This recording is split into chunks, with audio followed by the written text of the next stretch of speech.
In today's video, I'm going to show you how to use the strike-through shortcut in PowerPoint to cross out text quickly and efficiently.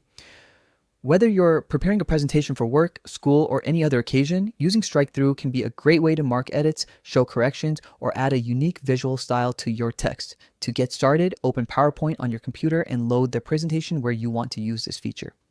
Once your file is open, find the slide with the text you want to cross out.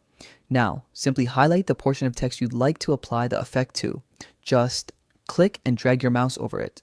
With your text selected, press Alt+H+4 on your keyboard. Make sure you press the keys one after another, not all at once. As soon as you do, you'll see a line appear through your text. That's the strike-through effect applied successfully. And that's it. You've now learned how to use the strike-through shortcut in PowerPoint.